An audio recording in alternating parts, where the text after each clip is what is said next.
The battle of wizards and warriors continues with iron swords. The evil wizard Malkill will take the shape of the earth, wind, water, and fire. Farewell! The fate of the world is in your hands! You're listening to the Piercing Wizard podcast, and I'm your host, Ryan Willett. I'm a professional body piercer with 20 years experience. I travel around the world teaching technique and safety classes, and I'm a member of the Association of Professional Piercers. Listen in as I talk to my friends and colleagues about our industry so we can all stay sharp.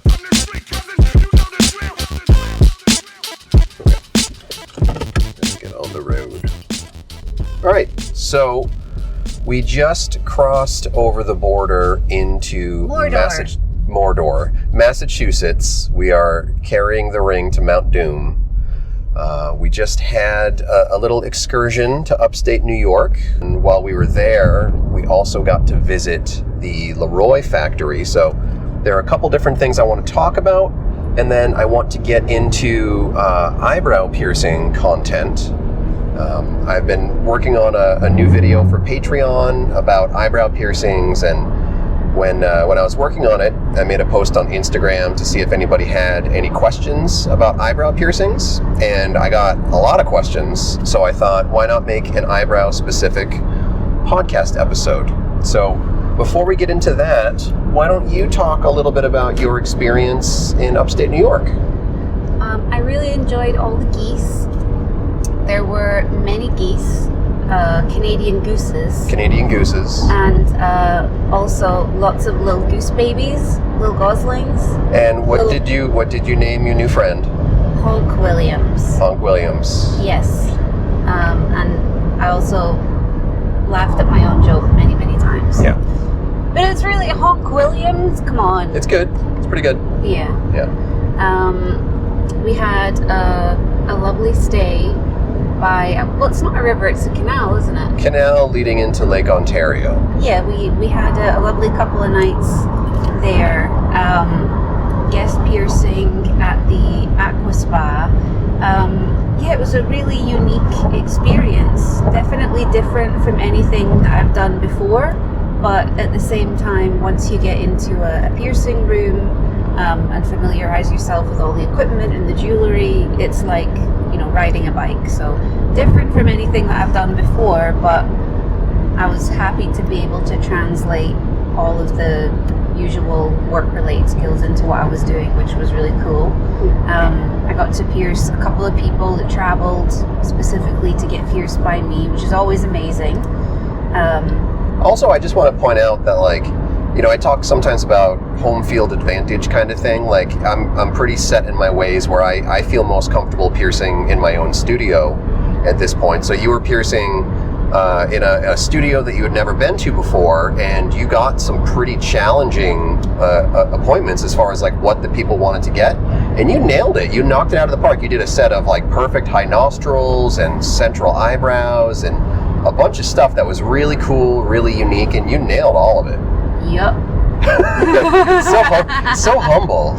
No, I'm very fortunate that everything worked out how I wanted, so I don't have to look like an idiot in front of Ruben when he comes back to work. Yeah.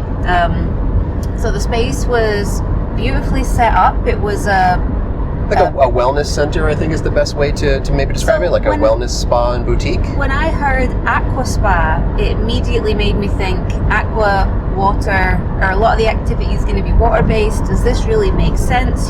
Piercing and water activities. But actually, the majority of the activities that are there weren't water-based at all, which was really cool because the people that were coming to get pierced, they also had the opportunity to get a free additional wellness service as part of their treatment, part of their appointment. And whilst you were slaving away in the mines, I got to try out all of the therapies. Yeah. So I did the salt room, where it's a really, really fine ground sand, salt dust in the air.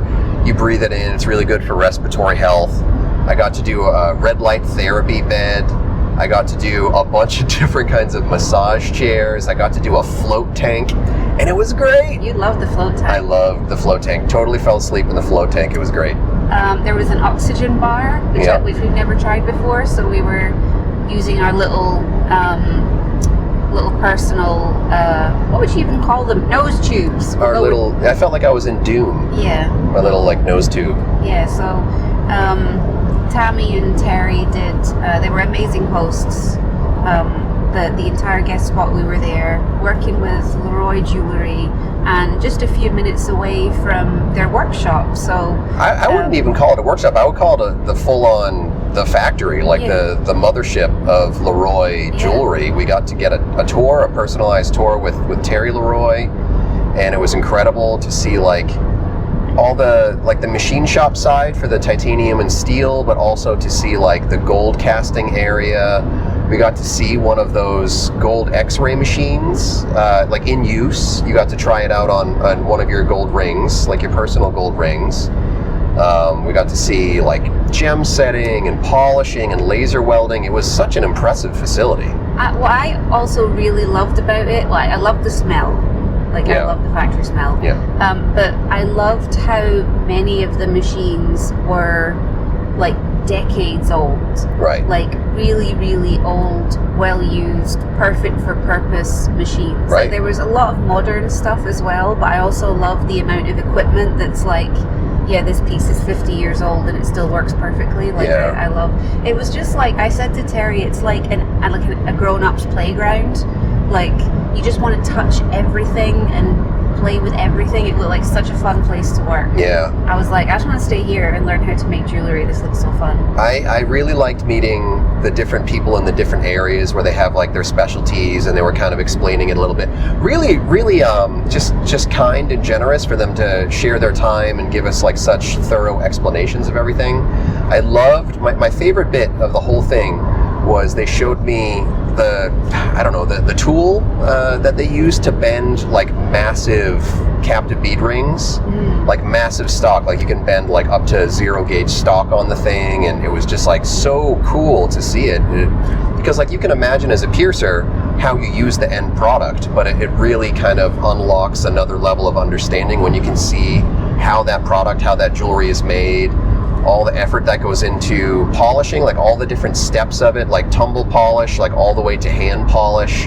The gem settings, we got to see somebody doing some oil slick anodization. We got to actually see like the gold casting area, and it was just so fun. I love seeing that stuff. It was great seeing the jewelry in the different stages of production as well. Yeah, super fun. Without naming names too, it was cool when we got into like the packing area where they were like doing quality control and they were getting orders ready to go out to shops. Just seeing like all of our friends' names in there, like all the different studios of like piercers we know, like all over the place. So it was really, really cool to see that. It was a really great experience, and Tammy and Terry were amazing hosts. You know, it seems like Tammy's the hive brain over at the Aqua Spa, and Terry's the hive brain over at the jewelry factory. But you know, being able to see everything up and running. And I also want to give like a shout out to Ruben for setting up like a really killer piercing area. Yeah. Everything was disposable, and there was a Statum, and it was like kind of a dream workstation for a piercer. Like I couldn't think of anything better that I would want if I was kind of put into a guest spot scenario. They had everything. Yeah, so really nice visit to Oswego. I still don't know if I'm saying that correctly. I think it's both right, like Doth and Daith. Oh, okay. Another thing, another thing that makes me think of is while you were doing your work piercing over at the wellness center, I was spending some time in the hotel putting the finishing touches on my classes for APP Brazil, which I'm leaving for in just a few days. So I finished the Portuguese translation of my Doth class, and it was really cool. So I'm super looking forward to that. I don't often teach classes to like a completely different language audience, so I hope that my Google translations into Portuguese are at least mostly accurate, but I'm really looking forward to that trip. So you're not just going to be accidentally teaching the class how to make a nice chicken dinner? You never know. Yeah. We definitely have a busy few days, like busier than normal, I think, for either of us. But why don't you share what we're doing tomorrow morning? Oh yeah, okay. So we're currently driving from Oswego, New York to Nashua, New Hampshire to home. then tomorrow morning, we're going to be doing a presentation at a local middle school in New Hampshire. So we're going to be talking to, I think the age group is going to be somewhere around 10-year-olds. And it's basically just they're bringing in different professionals from different jobs, and they're just kind of doing a little Q&A sort of a session. And Lola and I are going as body piercers, and we're just going to do a short presentation for a bunch of middle school kids. And I think it's going to be awesome. Yeah, I've never done anything like that. And I've joked in the past about, like, you know, why isn't anyone in my line of work ever invited to go and do these things? Yeah. So, yeah, I think it's going to be really cool. Like, we didn't really have any example of that, I think, when we were in school, of this being a real viable career path. You know what I got when I was in school? They would bring you into the auditorium, and they would have, like, a convicted murderer come in and do like a scared straight thing. Yeah. Like, they didn't do career stuff. It wasn't like, you know, hey, I'm a plumber, let me talk to you about plumbing. It was just like, when I went to jail, when I went to prison for murder, and I was like, oh my God, okay. Was his name Mike? I'm 8 years old. He told me this story that will stick out in my head forever, where he told me about another fellow inmate that they called Sheephead, because his face was so, like, beaten and mashed with scar tissue from so many fights over the years. But Sheephead murdered someone in the night when they were, like, cleaning an area, and spent the entire night dismembering his fellow prisoner and slowly flushing him down the toilet bit by bit. And they told me when I was like 9 years old in my school auditorium, and for some reason that sticks out in my memory. We didn't have anything like that. We just got told we were going to hell. Right. Not much better, to be honest. Yeah. Well, you know, you can meet up with Sheephead, I guess. Yep. Anyway, do you want to start getting into the meat of the episode? Yeah, so as Ryan mentioned, he received some interesting questions about eyebrow piercings, and I think that maybe there's a little bit of a knowledge gap when it comes to offering eyebrow piercings, like a couple of blind spots when it comes to placement and anatomy and viability and that kind of thing. Probably because they have gone through long periods of time of not being popular.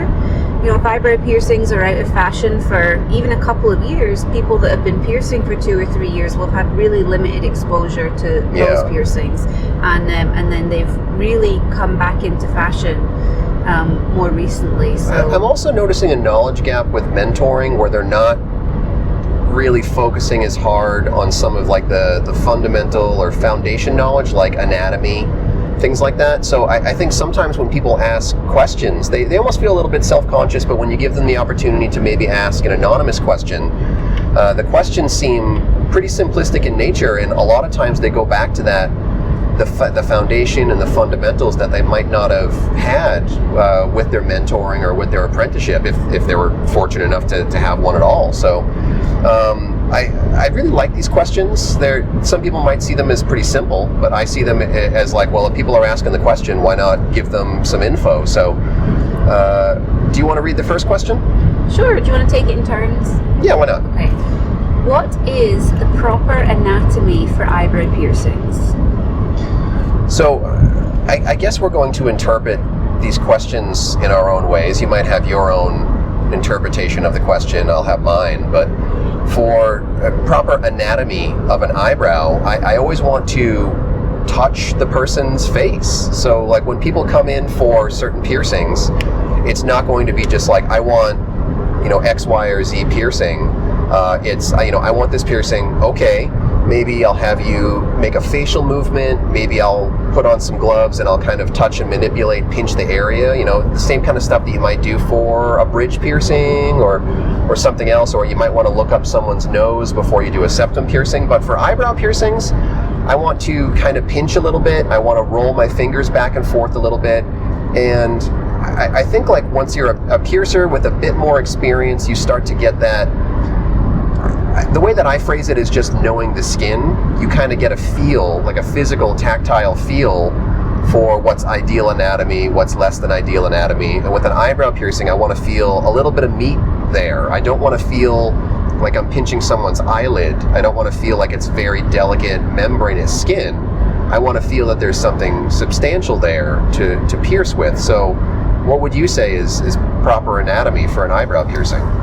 So when I teach my bridge piercing class, one of the kind of little visual experiments that we do is having people pinch the bridge of their nose with their thumb and forefinger and then raise their eyebrows. Like a surprise face. Like a surprise face, to see if the skin kind of like slips out of their fingers. So I would say it's a similar kind of method with eyebrow piercing, where, like you say, you want to kind of pinch with your thumb and forefinger the ridge of tissue that the person wants to have pierced, maybe have them raise their eyebrow, make some facial expressions, and you should still be able to hold on to that little, it should almost feel like an earlobe when it's between your thumb and forefinger. It should have that kind of softness and pliability to it, and if someone can make those at least basic facial movements without that bit of skin snapping back, or without you feeling like you have to hold on to it for dear life,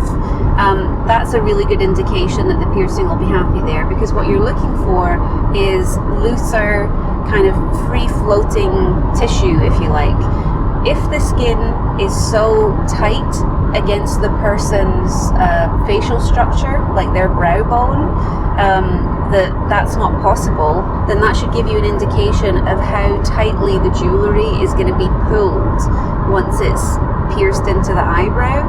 I'm not sure if I'm articulating that very well. No, I think that's about as good as you can get in an audio medium, because I think if we were teaching a class on it, we would have loads of pictures and video and diagrams and stuff. So in audio, I think that's pretty good. Right, the jewelry needs somewhere to live. Yeah. It can't be hanging on for dear life every minute of the day, because that's when it will grow out. The Joe Exotic. Yeah.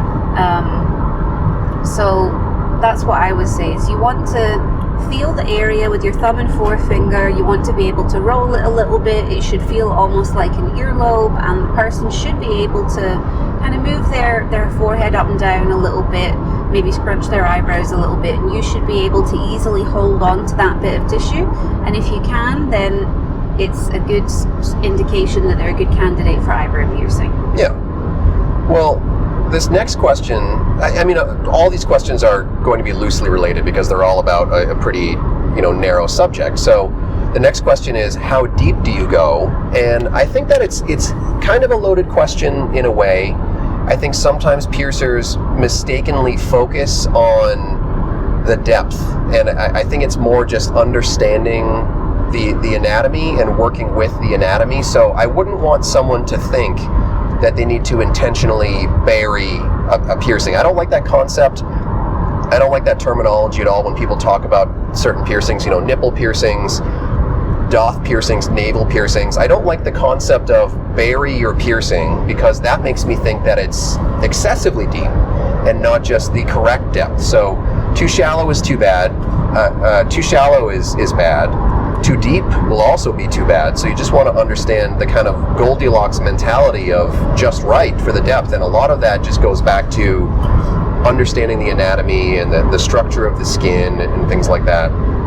For a general idea on length, it will be kind of scaled to their eyebrow, how full, how thick their eyebrow is, the natural anatomical shape of it. But I would say that my most common length that I use for initial eyebrows would be 3/8 of an inch, which is, what is that, 10 millimeter? That's right, yeah. 10 millimeter.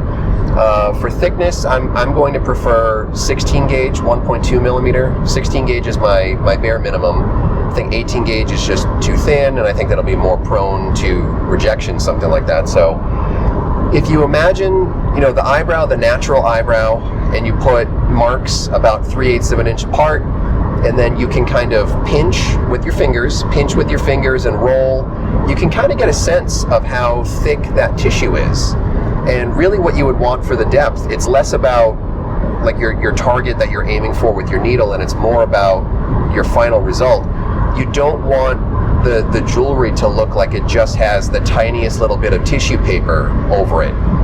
You don't want to see the shaft of the jewelry pushing up and displacing the skin. You want the eyebrow itself to look natural after it's pierced. Undisturbed, yeah. And you want to basically just have, a ball and a ball, maybe a tiny, tiny little bit of excess shaft for swelling, but it's not going to be very long. If my marks are 3/8 of an inch apart, I'm piercing with 3/8 jewelry. I'm not using like 7/16 jewelry with 3/8 marks. Does that make sense? Yeah, so I find that with the depth, I get the best and most consistent depth just piercing in a straight line. I don't scoop into the eyebrow. Sure. Because I feel like when you do that, even if your marks are exactly 3/8 apart and the jewelry is 3/8, if you scoop in, that jewelry is going to be too tight because the eyebrow is going to be swallowing it. Yeah. So I feel like sometimes when people scoop into the eyebrow, it's a workaround because maybe the eyebrow isn't suitable for piercing. Because Right. if it's suitable for piercing, there should be enough pliable tissue there that you can manipulate it into a nice little arc and just pierce through it in a straight line, and there should be enough tissue. Yeah. So I don't think it's a good idea to kind of like pierce down into it.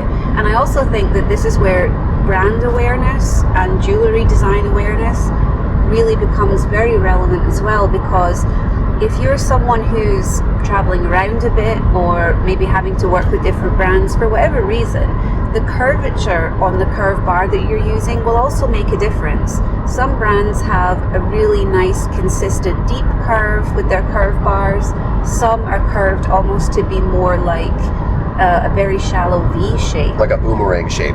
Yeah, and the depth in terms of like how deep that curve is, that can vary from 1, 2 to 3 millimeters. So it's important to know what it is you're working with when you're doing something like gauging depth as well, because these are all variables in our studio equipment that we might have to be working with. Yeah, there's a huge difference between the depth of the curve on internally threaded jewelry and threadless jewelry. Threadless jewelry being a pin attachment, there's going to be less of a curvature on the entire section that would accept the pin. Because if it was too curved, then I don't think the pin would be able to retain enough tension to keep an end piece on securely. So a threadless curve barbell will have a very soft curve compared to a lot of other companies that might be making an internally threaded version. I'm going to be pretty firmly in the column at this point of only using internally threaded curve barbells for my initial piercing. I used threadless curve barbells for years, but then I started to notice too many problems with end piece retention and other small issues, so I'll use a threadless curve barbell on a heel piercing, but for all my initial piercings with curve barbells, I'm going to prefer threaded jewelry for that. I don't mind using threadless curves for eyebrows. I feel like I've gotten really good at making sure that they're really nice and secure, but I'm very conservative when it comes to what attachments I'll use. Yeah. I'm not putting anything ornamental on an eyebrow. No, I don't anyway, initially. yeah. I mean, the most that you'll maybe get is like maybe a flat top opal on someone that has really pronounced anatomy that can support it, and that's pretty much it. I try and encourage people to just start playing with eyebrows as much as possible, just for healing and ease of cleaning, and holding off a little bit before trying anything more adventurous. Yeah. Is definitely my preference for the eyebrow. But yeah, I'm similar to you, 16 gauge, either 3/8 or what do you call 11? Is that 7/16? 7/16, yeah. 7/16 is one that, and then if I am working on someone that's up to 1/2 inch, I will kick it up to 14 gauge. So like if you're working on someone that has a really quite a large thick brow, especially with a thick eyebrow as well, where you're not wanting to intersect the hair, Yeah. and you're wanting to really make sure that you're out of the dense concentration of eyebrow hair, and it just so happens to be it's 1/2 inch, I'm fine doing that, but I will want to put it up to 14 gauge at that time, just to kind of keep the ratio healthy for drainage. Well, that's one of those things, as a piercer, you develop the eye about scaling the jewelry to the anatomy, and there's going to be a little bit of wiggle room there, but I would still say 80% of eyebrows that I do would be 16 gauge, 3/8 of an inch. Yeah, I'd agree with that. Yeah. And I also feel like if somebody doesn't have the capacity for a 3/8 curve, I would probably decline to do the eyebrow piercing, knowing that they do have a tendency to, if not reject, but at least migrate a little bit. That means we can go down to a 9, which is, 9 30-seconds, or is that 11 30-seconds? I don't know. I think 9 mil is 11 30-seconds. Sorry if I'm wrong. That's okay. Or even down to 5/16, the 8 mil. So if someone doesn't have that as a starting point, I wouldn't do an initial eyebrow piercing with like a 5/16. I would consider it not enough viable, healthy tissue for it to be likely of being successful. I think with eyebrow piercings too, they tighten in a similar fashion to something like a navel piercing. So again, if I'm piercing someone with a 3/8, pretty high likelihood that they'll want to downsize to maybe a 5/16 after 6 months or more. So I'll tell them that, because like if the piercing tightens into a little bit of a ridge and a little bit more of the post sticks out, I don't want them to mistakenly think that that is the same thing as rejection or migration. It's really common that some piercings will just tighten a little bit. So I think that people are really familiar with the concept of downsizing for something like a lip piercing or a helix piercing, but maybe less so with something like a navel or an eyebrow, something that's more of a flatter plane of tissue or a fold of tissue that might tighten into a bit more of a ridge of tissue, and then as it tightens, maybe needs a little downsize. So moving on to marking placement details. Now this whole question just says marking placement details, and I just want to reiterate that this is a podcast, so it's gonna be kind of difficult to demonstrate what correct placement should Imagine look a like. circle.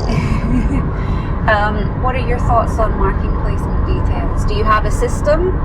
So yes, I mean, in a way, I still do the classic 1990s eyebrow. Unless somebody requests something different, my eyebrow piercings will be in line with the edge of the eye, basically. You know, I think that that's kind of that classic eyebrow piercing look. I think now we have more of a contemporary eyebrow piercing, and I would say that that would be like the paired central eyebrows.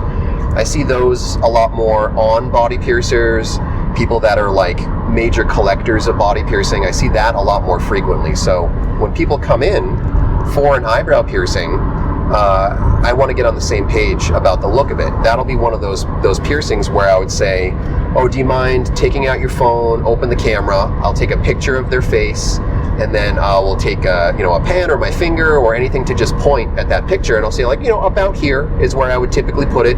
Is that what you had in mind? And if they're like, yes, then we talk about jewelry. If they're like, no, then it's, okay, what are you looking for? But that's kind of my preference as far as placement goes. And then marking, for the specifics of it, I'm still a gentian violet and toothpick piercer primarily. I'll do my non-sterile marking with that before I prep the skin. And then if I need to do any marks after I've prepped the skin, after I've cleaned the skin, most typically I'll reinforce my marks with the back of my needle. I'll make a pressure mark, but sometimes I might also use a sterile skin marker if I need something a bit more precise, like if I'm doing paired piercings or something that requires a little bit more precision. What about you? So one thing that I do every single time, and probably the first thing that I do with marking, is I place my thumb or finger underneath the eyebrow, and then I just press it up, causing it to roll. And when that happens, a crease always forms, like a kind of upward curve always forms above the eyebrow, and I mark that out, usually with little faint dotted lines, so that when I let go, I have a visual reminder there of where that little kind of fatty mound of tissue ends, and that really helps me secure a placement. I'm a little fatty mound of tissue. You're my little fatty mound of tissue. Thank you. But I will say this, and at the risk of being terribly sexist, I think that women and people that wear eye makeup and style their eyebrows have a better eye for placing eyebrow piercings, because on more than one occasion I've had to redo an eyebrow piercing for someone. Again, someone that was either someone that was a makeup wearer that wears eye makeup and does their eyebrows, because the placement didn't match the aesthetic of their eyebrows and eye makeup. Now, I'm not suggesting that we pierce eyebrows like way up on the forehead when people draw on those like black eyeliner eyebrows, but like when you look at the way a person styles their natural eyebrows and does their natural makeup, or not natural makeup, does their makeup, it gives you a really good idea of the overall look they're going for with their eye. And one of the reasons that people wear that kind of cat eye winged eyeliner is to lift the corner of the eye, right? That's the purpose of it. It's to make your eyes look lifted, which is to make you look more awake and therefore more attractive or whatever. When people pluck their eyebrows, they like them to be lifted when they pluck their eyebrows, again, to have the same kind of effect.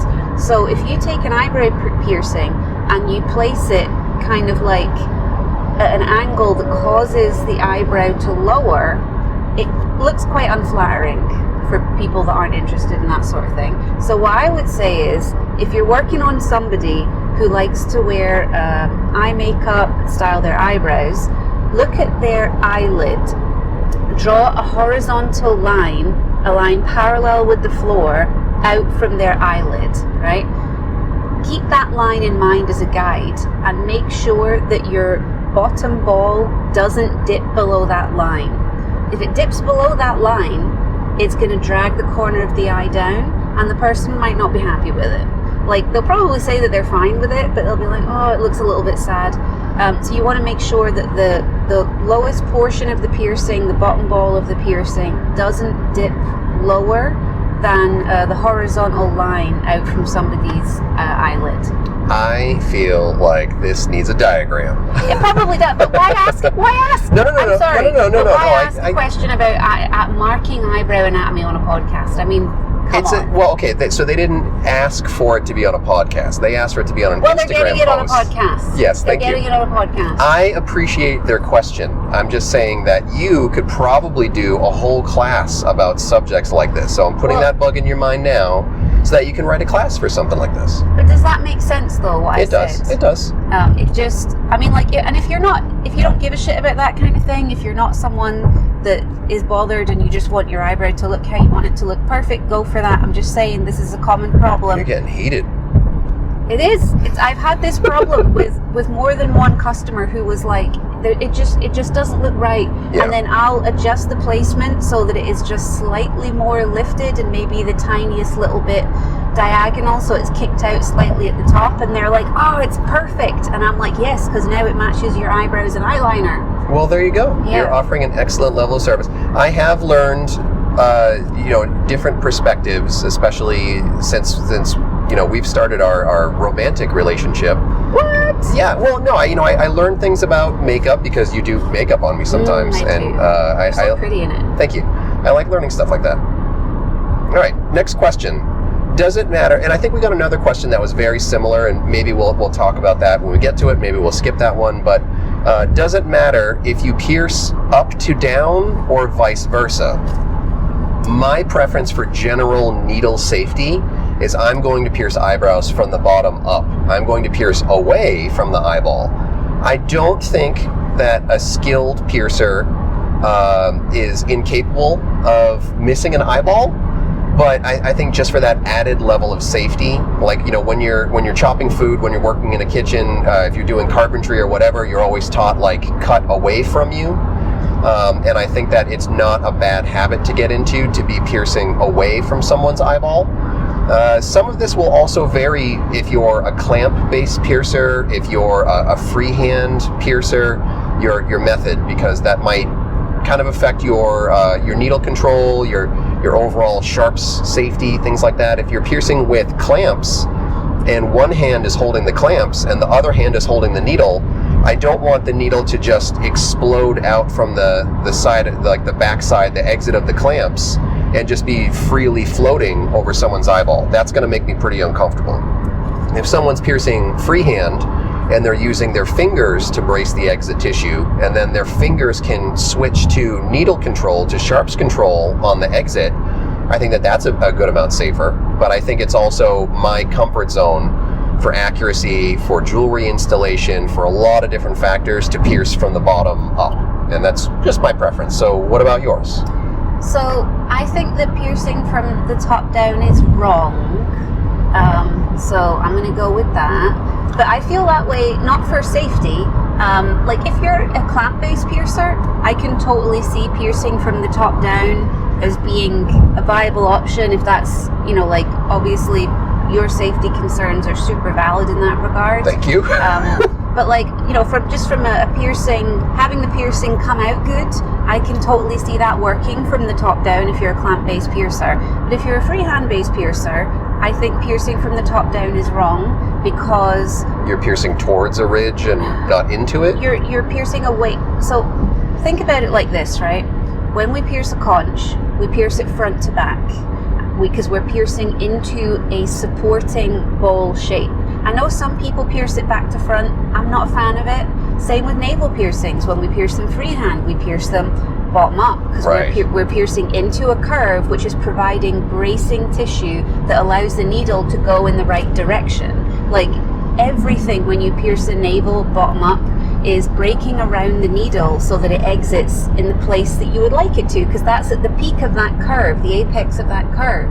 So like I said earlier, when you press up on an eyebrow, you see a lovely curve typically. So we're piercing into that. When you press down on an eyebrow, you don't typically have the same thing on the bottom. So why would you pierce a curve kind of like from the apex down instead of piercing up into the apex so the needle is being steered literally in the direction you want it to go? Yeah. So I'm going to say no, because I don't think that it makes sense. If someone can come up with an argument of why it makes better sense, I'll definitely hear it. But for the time being, I would say no. I think that eyebrows and navels are incredibly similar. I mean, obviously there are so many different shapes of navels, so many different shapes of eyebrows, maybe a little bit more limited on the eyebrow side, but a ton of similarities, in my opinion, in my experience as a piercer, between eyebrows and navels. And anybody out there who has pierced a navel from the top down versus the bottom up knows that from the top down feels way more like working against the tissue, and piercing a navel from the bottom up would be like kind of piercing with the tissue. So I think in the same sense, that does carry over a lot to an eyebrow piercing. My first instinct, though, is just thinking about the safety elements of it, and not having to buy someone a glass eye. I think Gorilla Glass could probably make some incredible glass eyes. It'd be amazing. If I ever needed a glass eye, I would definitely hit up Jason. Okay, ready for the next one? Okay, next question. Is there a surefire way to say if it's going to bruise or not? Now, we were kind of unsure if this meant like before the piercing or after the piercing. Well, I think if you go back to the previous conversation of like what's appropriate anatomy, viable anatomy, those clients where they have that tissue paper, eyelid feeling membranous eyebrow, I think if you pierce that, especially if you pierce that with a clamp, I think you're going to get bruising because you're going to be crushing very delicate tissue. I think that clamps on eyebrows are generally going to be something that I would try to discourage. I understand that if someone is a little bit newer as a piercer, that might help them feel a little bit more in control, a little bit safer. I'm not completely against clamps, but I would say that you have a very high tendency of unintentionally crushing tissue when you're piercing something as delicate as an eyebrow. So if you crush tissue, you're crushing very small blood vessels. In that whole area around the eye, blood vessels are very small. The skin is, very spongy in a way. So if you have any bleeding, if anyone's ever gotten a black eye, you know how far that bruising can travel in the skin, even outside of like the initial bruising area. So pretty easy to bruise an eyebrow if you're using clamps, especially if you're using clamps on delicate tissue, especially if you're over clamping that delicate tissue. But I think that, maybe another way you can interpret that question is post-piercing, like certain things that, you do the piercing and then you're like, oh, that's gonna bruise. And you and I were talking about it before we started recording. I think everybody has had one of those piercings where you nailed your marks, you feel like you got good tissue depth, you got the jewelry in, but you notice that the skin is starting to feel like it's ballooning up a little bit. Turgid, because you have potentially some bleeding under the skin. It's not unusual to hit, to nick, to damage a very small blood vessel. I wouldn't consider that anywhere in the realm of risky to the person, but it can be a little bit obnoxious, and if you have a little bit of bleeding under the surface, you're going to have bruising from it. So what do you think about that? So I think that it's not super common, but it does happen where you do a piercing and like you say, you feel like you nailed it, but immediately it just starts to feel hard and you're like, oh God, okay. Now that type of like sudden turgidness that you get where you can tell that the eyebrow is filling with blood does often pass very quickly. Like I've even had it where I've sat people up and just chatted to them for a couple of minutes and it's already started to kind of dissipate. Sure. So sometimes it can be very temporary. But if something like that happens, it can be good to keep in mind that things like cold pack application or even just a saline wipe, a cool saline wipe, can help minimize bruising for the person if it's applied quickly. If a bruise starts to develop, cold packs won't do anything by that point. It's too late to prevent it from developing. Usually I do mention to everybody that gets an eyebrow done that there is a possibility of bruising, because I also know bruising can take 1 to 2 days to kind of develop. So they might look completely fine that day and everything might have gone perfectly, but the next morning they might wake up with a faint kind of green cloud around the area. So yellowish bruising, purplish bruising. You know, if you're, a lot of the time people that get eyebrow piercings done are, you know, people that have jobs they have to go to and events they have to go to, and sometimes it might be a bit of a problem for them to suddenly have a bit of a black eye. So I like to mention it just in case someone's like, I'm going to a wedding this weekend or something, I'm graduating and everyone's going to be taking my picture. And generally people are like, I don't care, do it anyway. But I still like to kind of mention it beforehand, though it's not very common. And I do also find that it's more likely when you're, again, this comes down to like knowing the skin, but you know when you're touching someone's skin and you're like, I bet this person bruises like a peach. Right. Because I'm the opposite. Gingers? I don't, well yeah, of course the gingers. Gotta give a shout out to the gingers. But I'm like the opposite. I bruise like a rock. Like I bruise like a banana. Like you can just poke me and I bruise. I don't get bruises with anything, which is annoying because it means if I get some kind of like injury, it makes it less believable because like I have nothing to show for it. I'm like Buffy. Yeah. Well, going back to if you suspect that someone has that kind of like turgid, small amount of bleeding under the surface, just think back to first aid. You know, I think a lot of piercers should be trained in first aid. That is a requirement for something like ABP membership, UK ABP membership. And go back to the concept of RICE, rest, ice, compression, elevation. So if I notice the significant bleeding in an area, bleeding that escapes the opening in the skin or bleeding that's under the surface and kind of like fills and kind of makes that skin a bit stiffer, I will do a very light compression. I'm not going to be pinching the person, trying to crush or hurt the person, but I might take something like a piece of sterile gauze and kind of press lightly on that area, maybe dissipate a little bit of that bleeding, maybe try to restrict the blood vessel that might be bleeding. I might use a cool saline wipe, and sometimes that cool temperature can also further constrict that blood vessel and limit the bleeding, and that can also potentially limit their bruising that they might have. Something like a face piercing, like an eyebrow piercing, same thing. I'll mention the potential for bruising. That's something that's in my release form. That's something that's in my aftercare form. But if I do get that sense of like, oh yeah, they might have a little bit of bleeding under the surface, I want to also like vocalize that with my aftercare. Don't be alarmed if you have a little bit of bruising around the area. You can always check in with me, but it's not unusual to have bruising on something like this. It's maybe a similar conversation I might have with certain surface anchors. Not unusual to have like, you know, bruising from bleeding under the surface with those. You know, I think I've seen more bruising on earlobes than eyebrows, to be honest. Yeah. But before we move on to the next question, I just wanted to mention that like bruising isn't like a bad side effect of piercing. It's a common side effect of piercing that's, you know, whenever you get a hole poked in you, it's entirely possible. So it's important not to be overly freaked out by it. Right. And I do want to mention as well that on your Patreon, you do have in your archive a little mini class presentation on blood, dealing with blood, like bleeding piercings and that kind of thing as well. If it's something that people do want to like learn more about, that's there. Yeah, and I've also got my anatomy class too that kind of talks about the level of blood vessels, you know, the significant versus the a little bit more insignificant blood vessels, like the difference between like a vein and a capillary, and an arterial and an artery, and like little things like that, and it really helps to understand. So when you see bleeding and you can get a sense of what kind of bleeding it is, you can also get a sense of what kind of wound it is and the severity of that wound.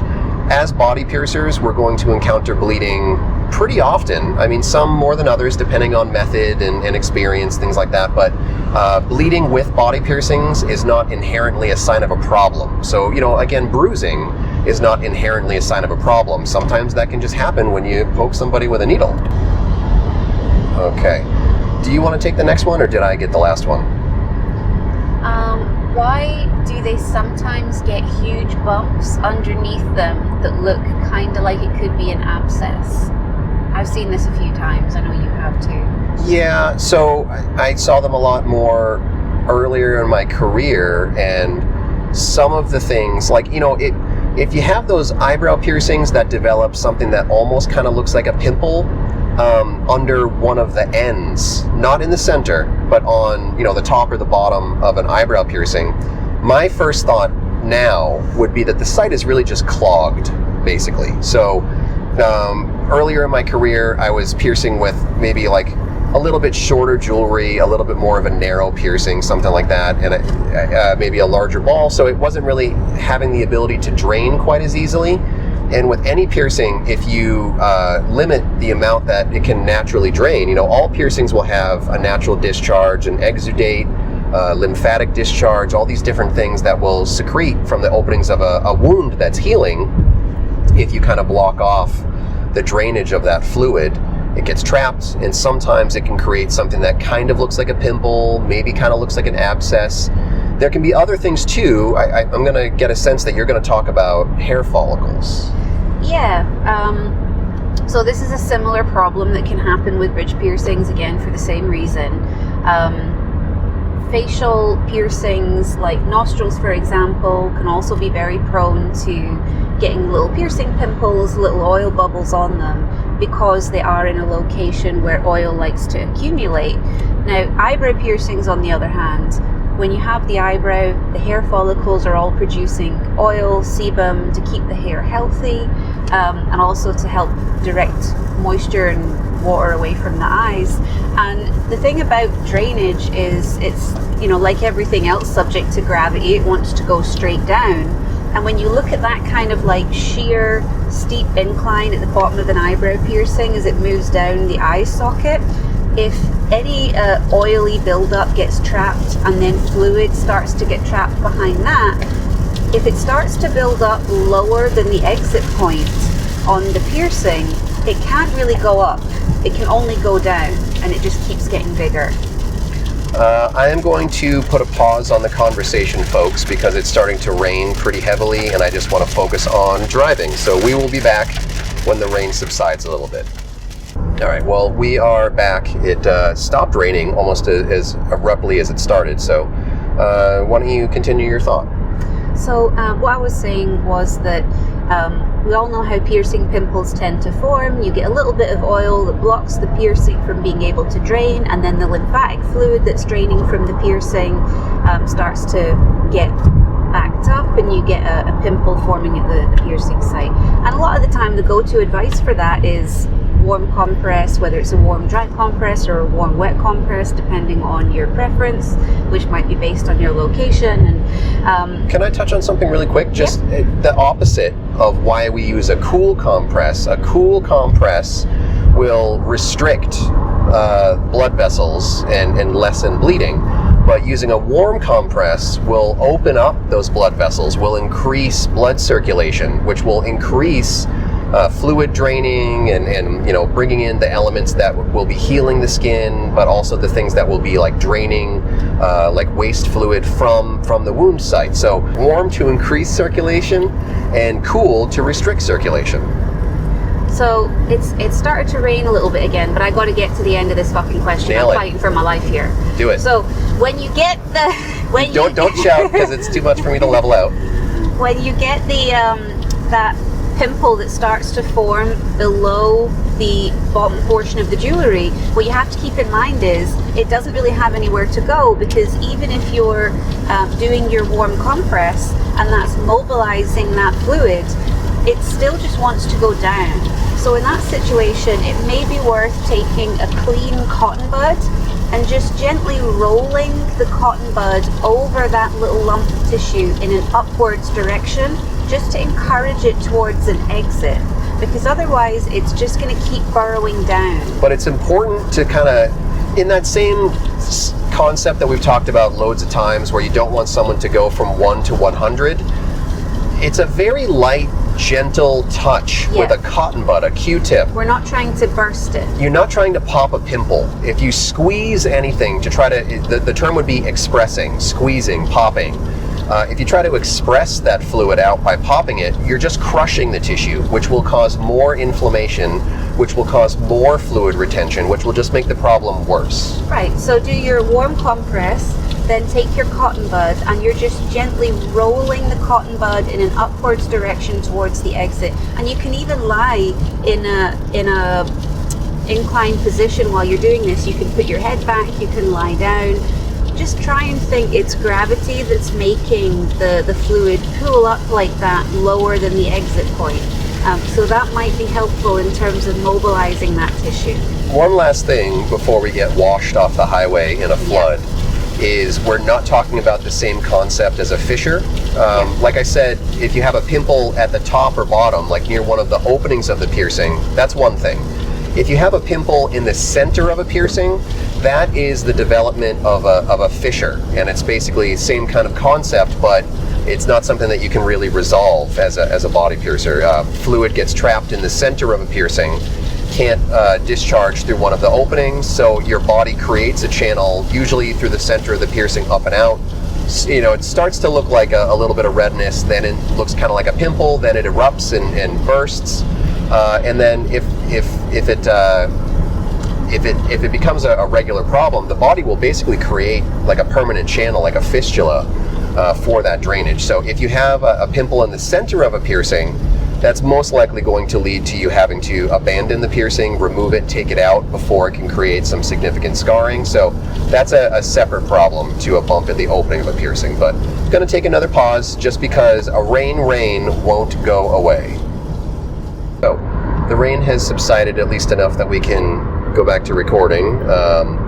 This is going to be, I think, the last question. We had a few others that were so similar to the answers that we already hit that we're going to skip over those ones, but really similar subjects. But this last one says, danger zone with eyebrow piercings. Am I going to paralyze an eye if I pierce wrong? Now, I've heard a bunch of different versions of a concern like this over my career. I think lots of piercers have. I think it kind of falls into like urban legend with piercing, like you pierce a tongue wrong and people, you know, they won't be able to taste salty things ever again. Tragus piercings, I've heard that paralyzes your face. Right, yeah, you pierce an eyebrow wrong and half your face is paralyzed, all that stuff. So I think that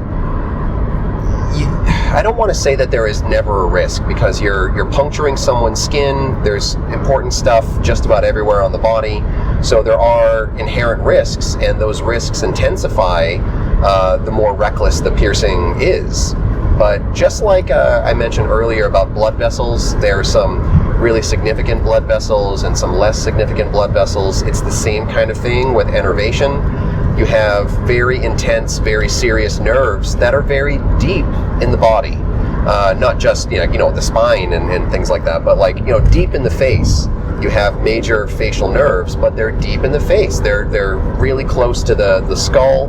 They're not very shallow and superficial. You do have nerve endings, but just like a body piercer from time to time will nick very small blood vessels like a capillary, you will occasionally nick very small nerve endings in different spots of the body. That is worlds away from the kind of danger that I think someone might be fearful of with a question like this. So what's your take on it? So similar to what you were saying about the depth of facial nerves that can cause facial paralysis, we should be piercing the eyebrow at, again, depending on the jewelry, it's like 1.5 mil to 3 mil in terms of depth, and we should be piercing it on free floating soft fatty tissue that you can roll between your fingers, that's like an earlobe. You should be piercing downwards into somebody's face. It's not like trying to do a surface bar piercing, or even if you are doing like a horizontal eyebrow surface piercing, or like a cat's eye below the eye surface piercing, you're not trying to scrape their skull to get it buried in there. Like, going back to that whole concept of, I don't like when people use the term like bury the piercing, because, you know, too deep is dangerous. So it's not something I've ever heard of happening to anybody, and like you, I would never want to say never, because there are those weird situations out there where anything's possible, but it's not something that I'm aware of as being a relevant risk factor in the standard performance of traditional eyebrow piercing. Right. It's not an impossibility, but it's also not a likelihood. And we're really only just saying that because we don't know everything, we don't know every situation that there has ever been, but neither of us, with our combined 40 years of experience, mostly Ryan's 40 years of experience, have heard of that happening to somebody. So the best we can say on it is, doesn't sound likely. Doesn't sound likely, but I think if we have kind of a running thread through this episode, it's that body piercing is a profession, and you need to know how to do the job in order to do the job well. So it's like, if you have such big gaps in your knowledge that you're scared about stuff like this, you're scared of bruising, you're scared about paralyzing someone's face, I would say that you should, seek out a bit more information. Do some anatomical knowledge-based learning. Talk to more mentors, do some more shadowing, attend conferences, take classes, read books, visit websites. All those different things. You're far more likely to experience facial paralysis as a result of, or eyebrow paralysis as a result of Botox migrating, which is albeit temporary. But I've seen so many videos on social media of people who have had Botox done, and then they've had the side effects of migration down into the lower parts of their face where it wasn't intended, and then as a result basically have one really droopy eyelid for like 6 to 8 weeks, I think potentially up to 12 weeks. So these things, they aren't unheard of, but again, that's an example that I've seen numerous times associated with another service that I've never seen even with one piercing. time with piercing. And we know how piercing stuff tends to blow up on Right. social media as well. So Right. I definitely don't want to be dismissive of the concern, but it's not something that either of us have ever encountered, in all honesty. Yeah, and ever. And I've never even talked to a colleague or a peer who has said that has ever occurred in their entire career either. So again, don't want to be foolish enough to say that it's an impossibility, but I don't think that it is a significant risk in even like moderately well performed professional piercing. No, I mean, the mouth is surrounded by facial nerves as well, like the mouth, the jaw, and think about the amount of oral piercings that we've had and that people get. Sure.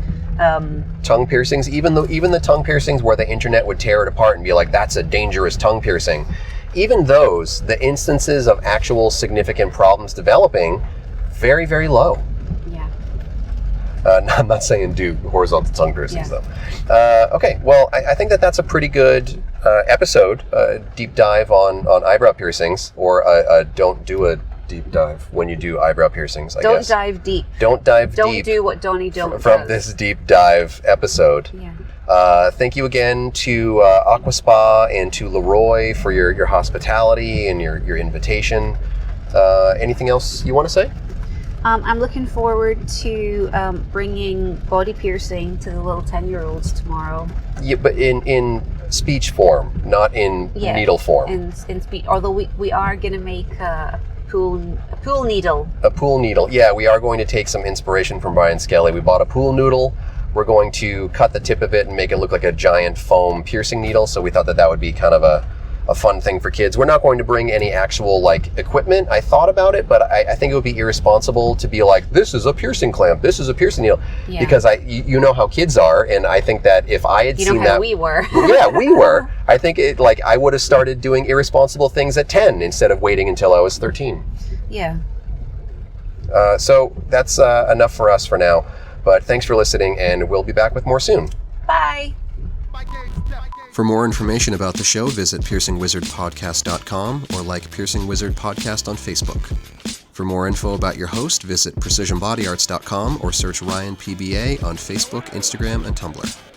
If you enjoy the show, you can subscribe on iTunes, Apple Podcast, and Google Play. Music by Benny B. Blanco. Show copyright 2017, Precision Body Arts LLC, all rights reserved.